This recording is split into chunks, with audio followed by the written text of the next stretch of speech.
mamas and mamas to be. This is the podcast that is going to take you into the Hen House. We are talking all things intuitive and mindful living and mothering, as well as preventing birth trauma and healing from birth trauma.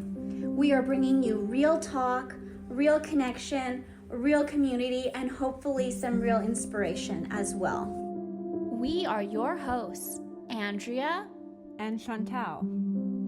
And if you're ready, it's time to jump into the Hen House.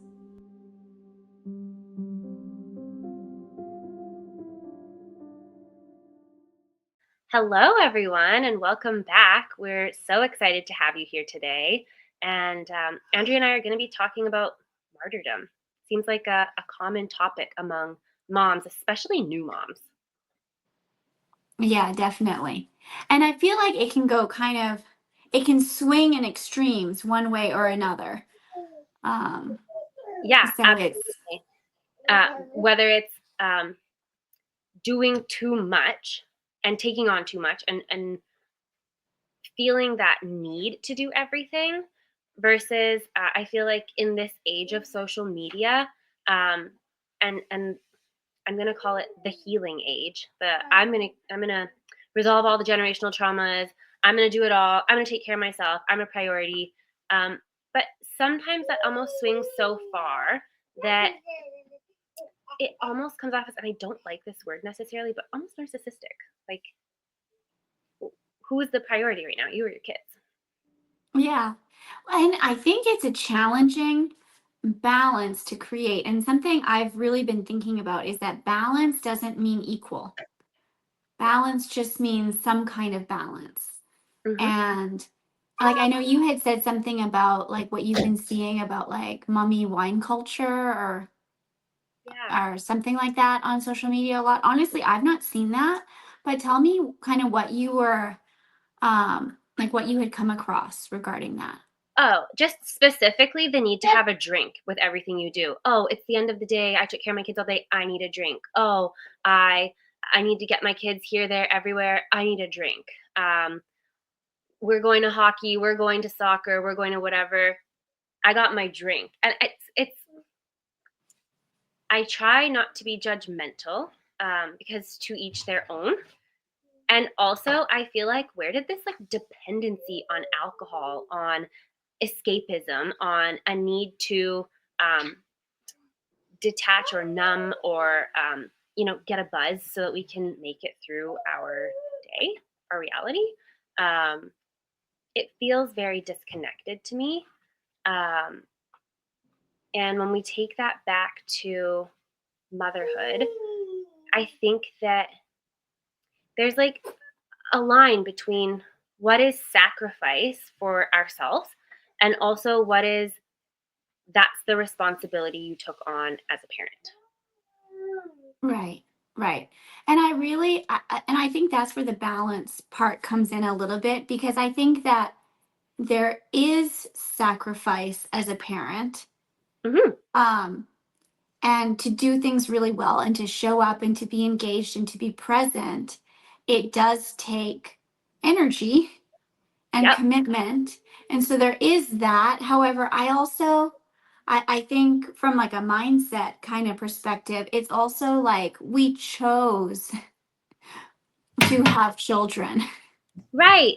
Like no one forced us. It was a choice. And it was a choice. And going into that, it's like, okay, we knew that there were going to be some hard moments. We knew that there was going to be some like, okay, there's things that I can't do, right? That I could do before. And that's okay. Yes. And yeah, sometimes maybe it's not for forever. Maybe it's for a season in a stage of while my child is, X age to X age and literally fully dependent on me, things aren't going to look the same. And at some point, they're going to gain some independence and they're going to have things that they do on their own. And maybe then I'm going to be able to do things I love in the way I love to do them. And I'll say that from the perspective of exercise, let's say, okay? I think exercise is a necessity. Do I think it's realistic for me right now that I'm going to go to the gym every day at 6 o'clock in the morning before I start my day? No, that's not going to happen. But I can find a way to make exercise work so that my needs are getting fulfilled, but also my daughter's needs are getting fulfilled. And maybe Yeah. that's a nap time workout, or maybe that's I got a dumbbell set for at home, and while she's reading a book, I'm doing some squats. Or maybe I got a 1 pound weight for her too, and she's holding it and doing her thing, and I'm doing mine. Or when they're Yeah. really little, maybe it's, a little hit workout at home while they're having a nap. Like it's finding ways to have our needs met within the structure of also making sure our child's needs are Right. And I think that's kind of it's you have to get creative sometimes in met. figuring out what that looks like, and it helps to have a supportive partner for sure. It Yeah, makes it 100%. easier, Like so much easier. yeah, there's some support system required. Thank you. Here's a Yeah. perfect example, right? No, it's what we signed up for, right? Like, Maybe today I'm taking the tag off the dress that I'm not sure if I want to keep yet, because that's what's going to help her get us through this podcast together. And I can carry the tag with me. right. Right. No, definitely. But I was thinking of exercise too, because that's definitely one for me, because I feel like we go for walks and that's really lovely and that's pretty doable Yeah. and everyone's pretty happy with that. But I like to do some stretching and stuff too, because I find that if I stretch, I sleep better. Yeah. And a And well-rested there's mom is probably a much more functional mom in the morning. right. And I'm going, there's nothing worse than she's sleeping perfectly soundly and I'm awake for hours on end at night because I'm in discomfort Yeah. because of this, that, or the other. And so that's definitely exercise for me as well.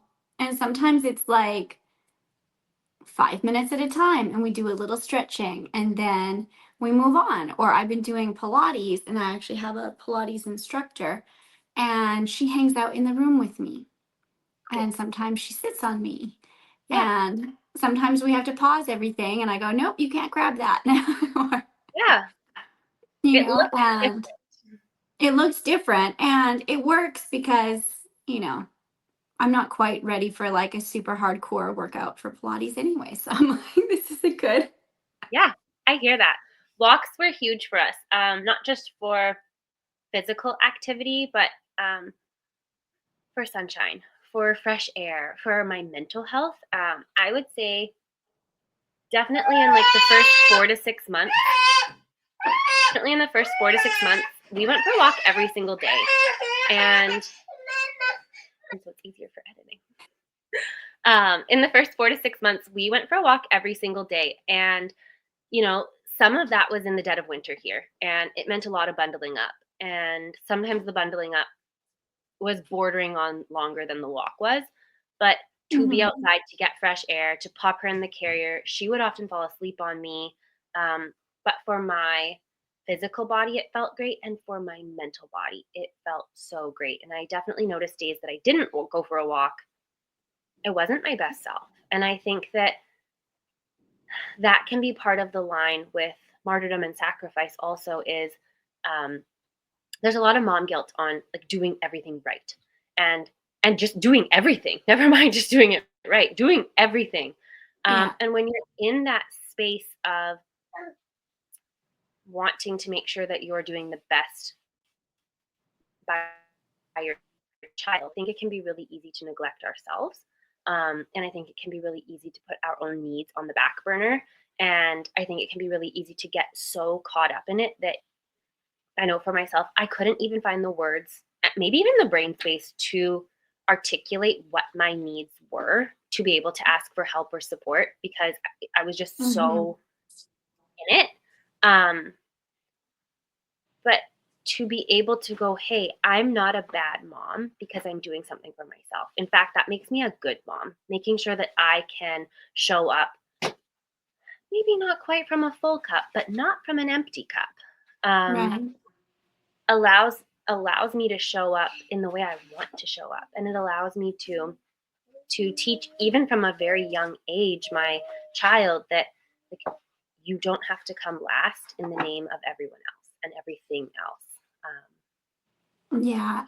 Yeah. And I think that's really, yeah. And I think that's really important. And I think it's also very challenging to accomplish in reality for mothers because there is so many moving pieces in a day and trying to like probably at some point in every day someone's needs are going to be at least momentarily not met, Yes, and it's finding that balance of like, no sweetie, I know you're unhappy but you need to wait because I need to pee, yes, and this is now taking precedence because this is important, and then we'll do whatever you want and take care hmm of that. And yeah, I definitely noticed it, especially at the beginning. And breastfeeding would be an example where it is a sacrifice, yes, but it's also such a joy. yes, And there's such like there's a commitment to saying, yes, this is hard. And do I want to wake up every 90 minutes all night? Do I want to wake up like a dozen times when we're actually in our beds for less than 12 hours? Not really. And yet, this is my commitment to yeah, her and to her health and to our bonding and to this experience. And I feel like when it's done, I'm going to miss it. yeah. And with that, And not even just overnight. I know everyone has a different journey. We chose to exclusively breastfeed, and not pump, not use bottles, only actually on physically on me. mhm, Um, and not only did that mean all night, every night, it also meant anytime we went anywhere, I had to be okay with, we might just be pulling a booby out right now. yeah, Anytime, any place, anywhere. And I personally really embraced that. I know there are lots of people, I follow lots of accounts online that talk about breastfeeding.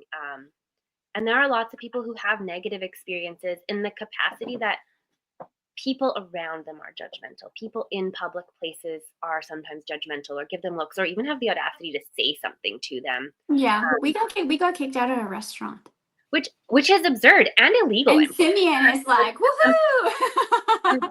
maybe I'm wrong, but I'm pretty sure that it It's is legal illegal. to breastfeed anywhere.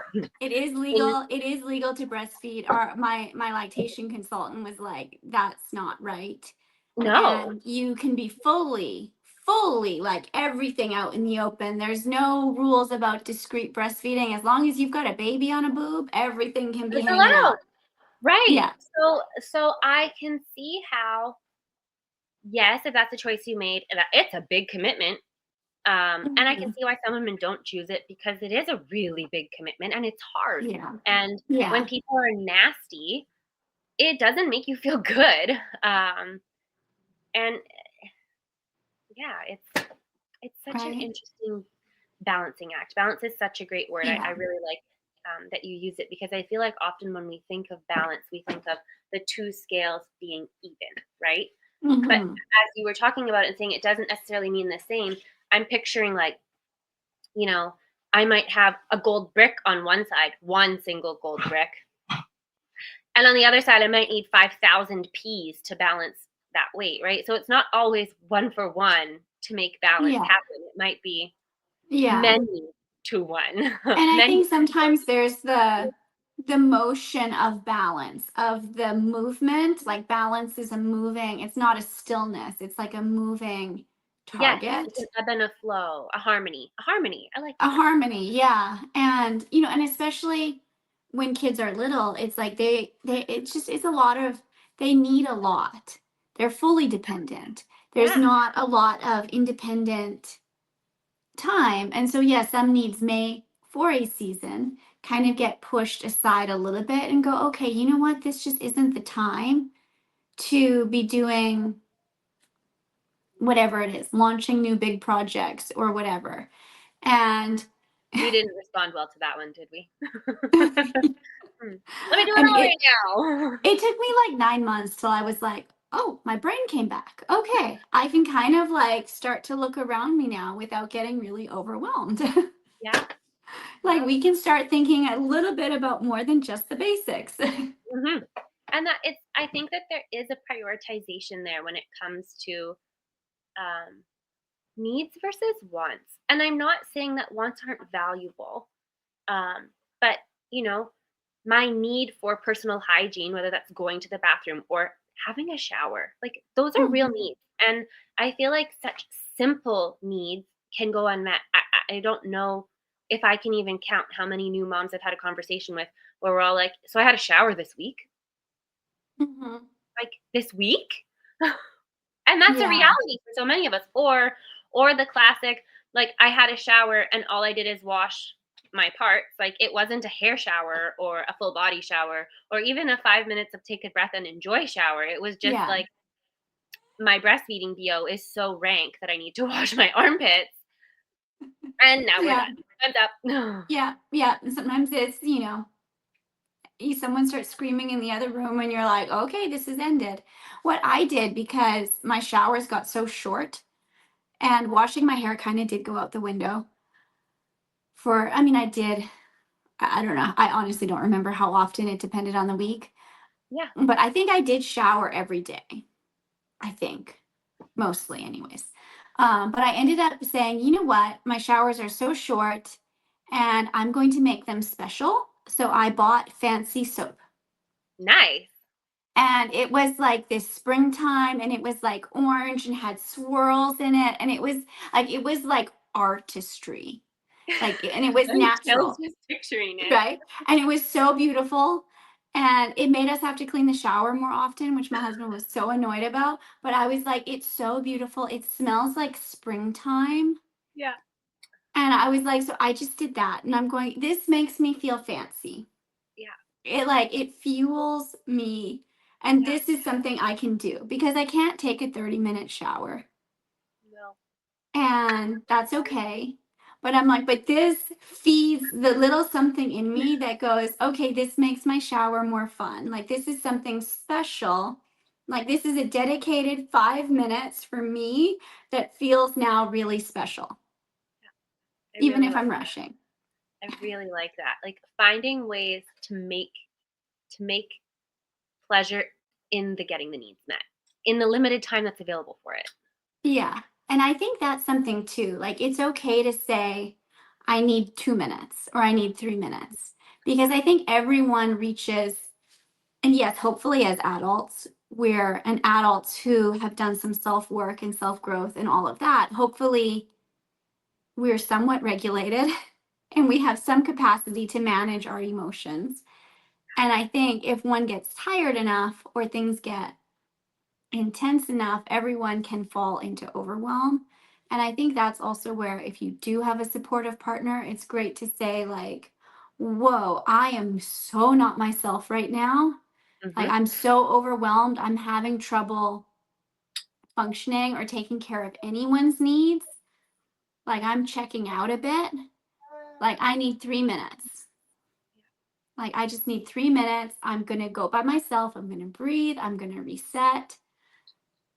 And then I can come back and you know, A better version of be on mom mode again. yeah. You guys don't have pets, do you? No. No. So we had 2 dogs. We now have 1 dog. Um, our second dog was rehomed. Um, he was a big, lovey silver lab, and labs keep their puppy energy for 3 to Long 5 years. time. Yeah. Um, and I really felt for him. Like I probably kept him longer than I should have, because I wasn't ready to make that sacrifice. Like I loved him; he was a pup, right? But his needs were not being met. He was not getting exercise the way he needed. He was not getting mentally nourished the way he needed, and he started to get aggressive. And that was not safe for us to have an aggressive dog, obviously around a baby. So he had to go to a new home.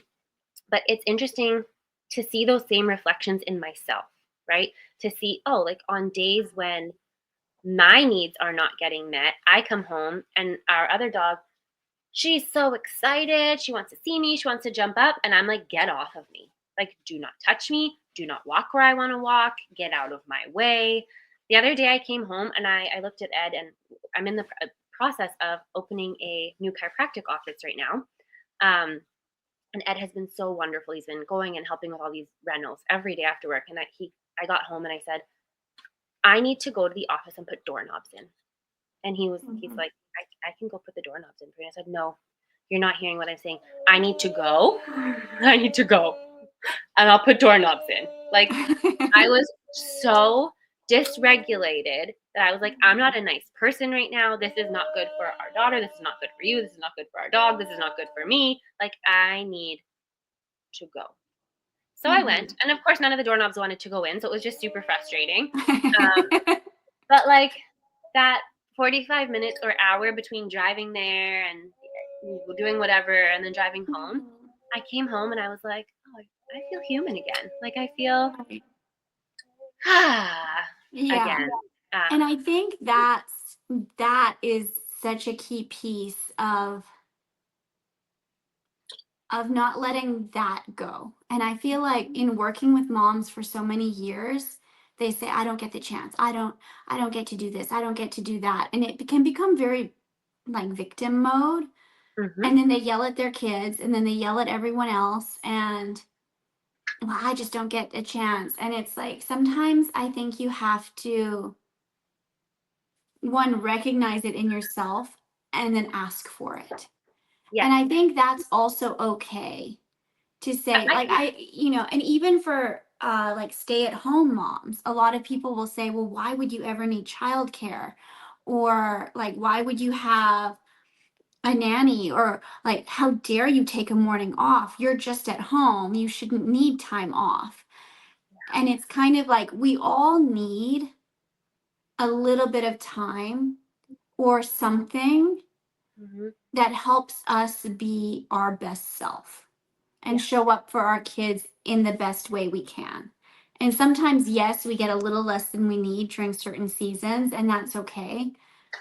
But I think it's important to like, and each person's different. So I think it's important to say, like, what do I need? Where am I at today?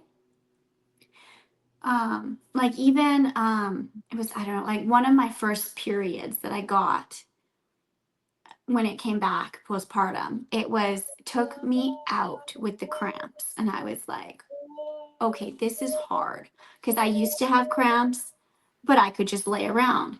And this was like Simeon got home from work and I was laying on the couch and she was playing. And I was like, this is literally the best I can do right now.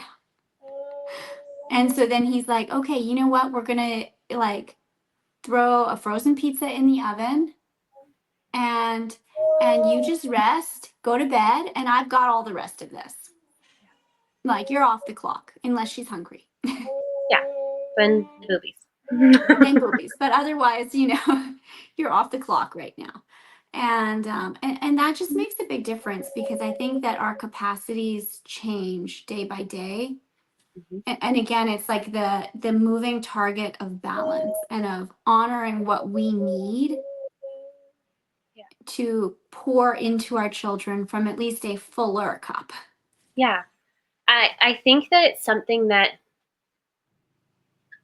especially during a pregnancy, we are so focused on the pregnancy, on labor and delivery, on immediate first choices for a baby, potentially in a more holistic realm, on a birth plan and on some of those other decisions. And also we can get caught up in a nursery and all the things we need and right?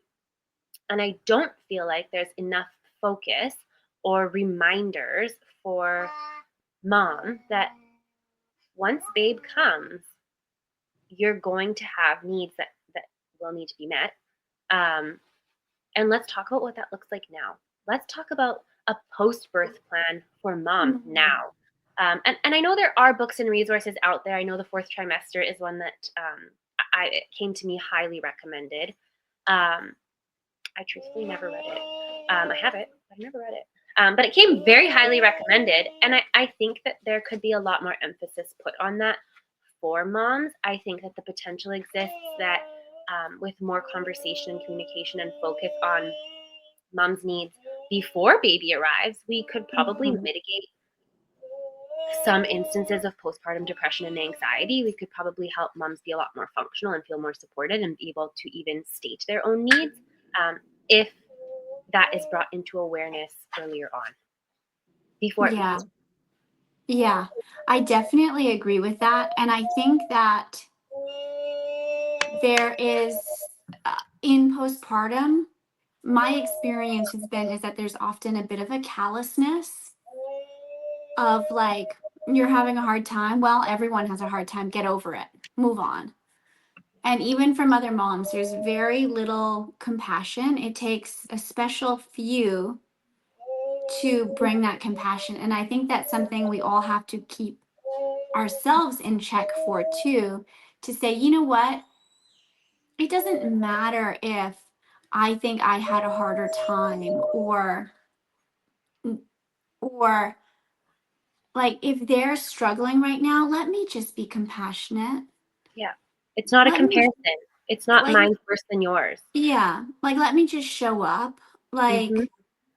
Like I had told someone once, I was like, I'm kind of tired. Like it's, you know, and she just said, well, my baby didn't sleep through the night until after 2.5 years old. So yours slept 5 hours once at 3 months. So don't Yeah. tell me about anything. Like I'm still like, you don't get to say anything. That was Right. the Like impression. where And where it's did the community and camaraderie and the village, where did the village go? Like, why right, are we not going, hey, yeah, I hear you. It's very real. You for sure felt tired. Is there some way I can support you in that? How right, can I right. show up? Is And there I something? think that's such a shift. And I feel like as mothers, it's also our responsibility to, if we want to change the paradigm, to begin to show up for other mothers in a better way and in a more compassionate way. Like I had someone say too, like, I ended up with a C-section, and and it was very painful. And I had someone say, well, that's not trauma. It's just a surgery. That's not trauma. Like you don't get to say you had trauma. And I'm like, it's my experience. I can say whatever I want.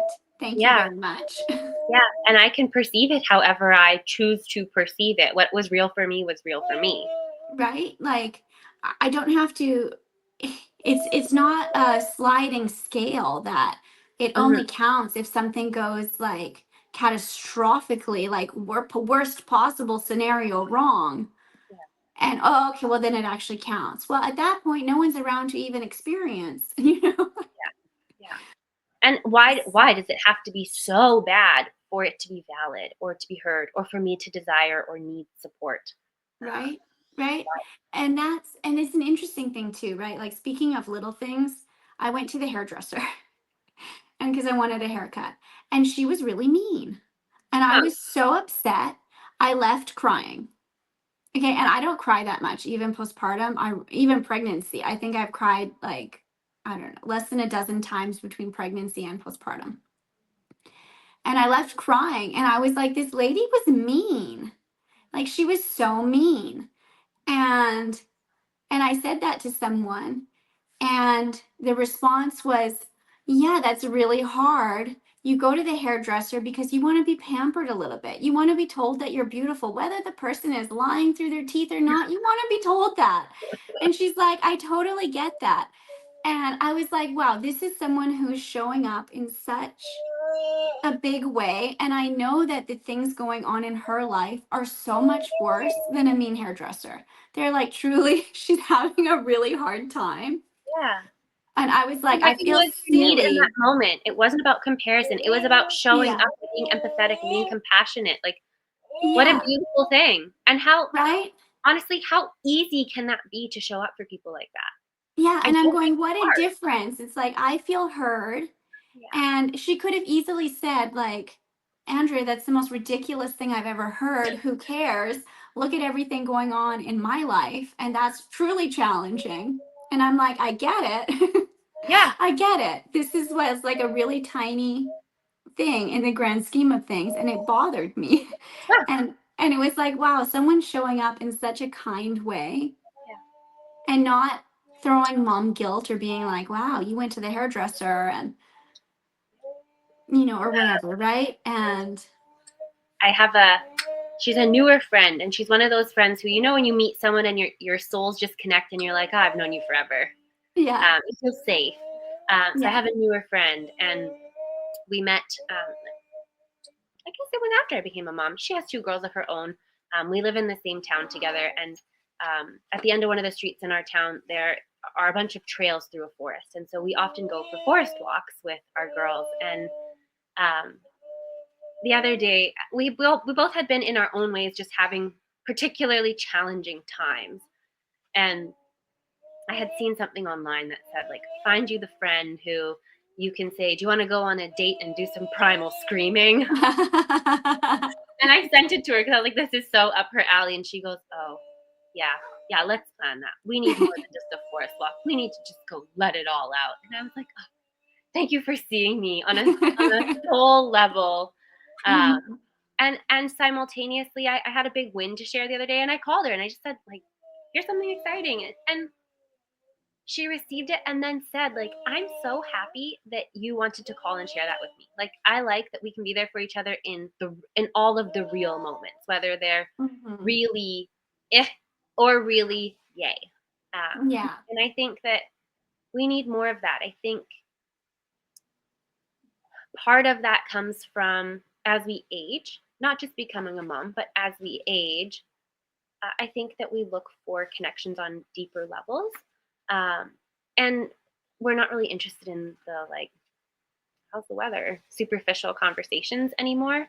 But to truly be able to connect with someone where you can show up as yourself, no matter what that looks like, um, is really wonderful and it's really fulfilling. And yeah, Yeah. And there's something, and that I feel like is also so nourishing. And to Mhm. be able to show up with someone and have them be excited for you and hear you and respond appropriately, Yeah, whether it be compassionately or like, oh my goodness, it's amazing, or however it is, as yeah. They want opposed to be to excited with you, or respond they're going to with, be angry with you. right, Like, exactly. they're Like, with it's you. like, and responding with anger, it's like, okay, how is that helpful? Like, if you just let me process for 2 minutes, I can get past something that's Yeah, bad. And if there's something really great that happens, it's like, yeah, I want you to celebrate me. Is that so hard? I want you to celebrate me. I want you to tell me that I'm doing a good job. I want you to say, like, I'm here for your wins pat too. me on the back. Pat me on the back. Right? It's like, yes, I'm digging for a compliment, and as I should. Yes. I also think that it can be really challenging as. Does that look safe?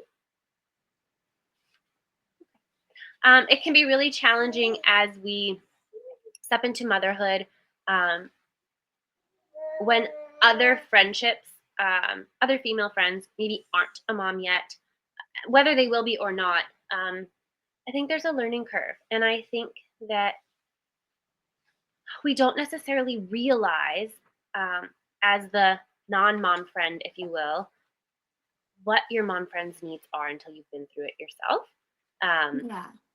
I I've had a neat opportunity to reflect a few times in the last little while. One of my longest and best friends became a mom 3.5 months ago, and I'm so excited for her. She lives way too far away now. I wish that I could just, like, be there to support her and make her meals and rub her feet. And she has a wonderful supportive partner who can do all those things too. But I wish that I could be there to take care of both of them, because I know in those early days how much it meant for Ed and I when someone showed up with a meal. Or when someone just came to offer support in whatever way that looked like. Yeah. And Um, that's something too. Like, partners cannot get excluded no, we from can't. We all of can't this. throw Like, everything it's in. not just the mom. Like, Right. it's like they do so much already, and they need support too, and they need compassion too. Yeah. And often they're struggling too. So, Yeah. at least in moments, you know what I mean? So it's yeah. Yeah, keep Um, going. so she sent me a message the other day, and she said, I had no idea how isolating becoming a mom can be. And she actually said, like, I'm sorry that I wasn't the best friend when you first had baby, and I just had, like, you weren't a bad friend. You had no way of knowing that in your mind, you're like, hey, you have tons on your plate. You'll reach out when you have the capacity. Where from new mom perspective, what it would have meant for someone to just send a text to say, like, hey, I'm thinking about you. I miss you. Um, Mhm. without having to ask, or without having to be the initiator. And so it was a really unique conversation. I don't think my friend was a bad friend in any capacity. I think she did exactly what she thought was needed. And now going through having a very new little one herself, she just sees like some different things, and we've all been there. And like I said, I wish that I was closer so that I could just, scoop her up and take care of some things for her. Right. And yeah, and that's an amazing thing, because I think there also is the element of you don't always know what to ask for. Absolutely. I can remember um, calling my mom, just like bawling, and I was like, I don't even know what I need. Like, I don't know. Mm-hmm. And she called my sister, and I don't know what she told my sister, but my sister was like, hey, tell me when I need to come over. Like, I'm free over the next 2 weeks. I'm like, "Can you come over for like an hour or two, like almost every day for like 2 weeks." Oh, that's really nice. And like, she was just here, whether I was awake or sleeping. She Yeah. brought me food. She sat in the room while I slept. She chatted with me. She went downstairs and did some dishes for me. Like, she just took Yeah. care of me. Um, Yeah. and I didn't have to ask. I didn't have to. Thank Right. God I didn't have to ask, because I wouldn't have known what to ask for. Right. And I think that's the hard thing too. And someone had said something to me, and I have no idea who to give credit for this to, but someone had said, if you don't know what to ask for, sometimes almost like what you would do with a toddler, right? Like with my daughter, I let her pick her pajamas every night. Well, Yeah. she picks her clothes every day too, and mostly she's naked, but diaper only. Okay, that's all we can get on. Yeah. But but at nighttime I go, do you want to wear this one or do you want to wear this one? And I give her two options, and then she'll pick which one she wants. And I felt like someone had told me that. They're like, ask someone to give you options. Like, if you're like, I don't know what I need, say, what are my choices? I really like Like, that. instead of saying, what do you want to eat? Which is this huge infinity of options, and you don't even know what's in the fridge because you haven't looked in the fridge Yeah. in forever. You say, do you want this or do you want that? And all of a sudden it was like, oh, okay, I can kind of pick. Yeah. Manageable choices. Right? And that was helpful. And it was like, you know, do you want to do this or do you want to do this? Like, we can go out and do this or we can stay home. What feels better to you? And that was helpful. It was like, oh, okay, this helps me manage things, which also helped me feel like my needs were being taken care of, even Absolutely. though it was so simple. But yeah, I think as far as moms becoming a martyr, I think the other thing that's really something to keep in mind is to just lose the mom guilt. Lose the I'm a bad mom if I take care of myself. I'm a bad mom if I don't take care of myself. I'm a bad mom if I make a mistake. I'm a bad, like, to just lose all of that. And even if other people tell you that, to just be like, you know what? Opinions, whatever. And I'm not being a better parent by feeling really guilty or bad about myself. Right. And it's like, I just think that mom guilt is just not helpful. It's not serving And a purpose. it's not serving a purpose. And I feel like so many moms are plagued with guilt. Like, if they go to take an appointment by themselves, or they go back to work, or their child cries for a few minutes while they're on the toilet, or whatever it is, I feel like things can be very, people can be very harsh and be like, how could you let your child cry by themselves? And it's like, I don't know, I had poop all over my hands from a diaper that went awry and I had to wash it off. Like, this Yeah. is a reasonable thing. Yeah, I totally hear you there. I caught myself in it this week. Actually, a friend helped remind me.